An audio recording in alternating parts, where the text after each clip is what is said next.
ನಾವು ಒಂದು 20 ವರ್ಷದಿಂದ ಇಲ್ಲಿ ಕೂತಿದ್ದೀವಿ.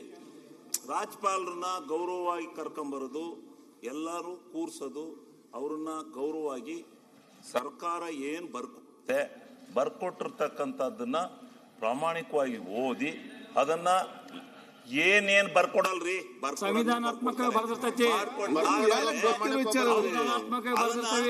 ಆಯ್ತು ಓದ್ಲಿಲ್ಲ, ಆಯ್ತು ಪೂರ್ಣ ಓದ್ಲಿಲ್ಲ ಅಂತ ಇಟ್ಕೊಳ್ಳೋಣ. ಆದ್ರೆ ಅವರು ನ್ಯಾಷನಲ್ ಆಂಥಮ್ನ ಏನು ರಾಷ್ಟ್ರಗೀತೆ ಇದೆ ಅದನ್ನ ಮುಗಿಸಿ ಹೊರಗಡೆ ಹೋಗ್ಬೇಕಾಯ್ತು. ತಪ್ಪಾಗಿದೆ. ಆ ತಪ್ಪನ್ನ ಮೊದಲು ಈ ಚರ್ಚೆ ರಾಷ್ಟ್ರ ಧ್ವಜಕ್ಕೆ, ರಾಷ್ಟ್ರಗೀತೆಗೆ ಅವಮರ್ಯಾದೆ ಮಾಡ್ತಕ್ಕಂಥದ್ದು ಮಹಾ ದೊಡ್ಡ ಅಪರಾಧ. ಇದು ಚರ್ಚೆ ಆಗ್ಬೇಕು ಈ ಸದನದಲ್ಲಿ. ಈಗ ಇವರು ಈ ಯಾರೋ ಗೊತ್ತಿಲ್ದಲೆ ಏನು ರಾಜ್ಯಪಾಲರ ಹಂಗ ಓದ್ದಲೆ ಅಂತೇಳಿ 2-3 ಜನ ಗೊತ್ತಿಲ್ದಲೆ ಏನೋ ಮಾಡಿರ್ಬೋದು. ಅದೇನೋ ಮಹಾ ದೊಡ್ಡ ಅಪರಾಧ ಅದು ಅಂತೇಳಿ ಏನ್ ದೊಡ್ಡ ಇದ್ ಮಾಡ್ತಾ ಇದ್ದೀರಲ್ಲ ನೀವು. ರಾಷ್ಟ್ರಗೀತೆಗೆ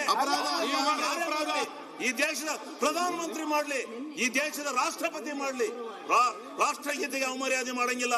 ಎದ್ದು ನಿಂತು ರಾಷ್ಟ್ರಗೀತೆಯನ್ನು ಆಡಿಸಿ ಆಚೆಗಡೆ ತೆರಳಬೇಕಾಯ್ತು. ರಾಷ್ಟ್ರಪತಿ ಯಾರು ಮಾಡಿದ್ದಾರೆ?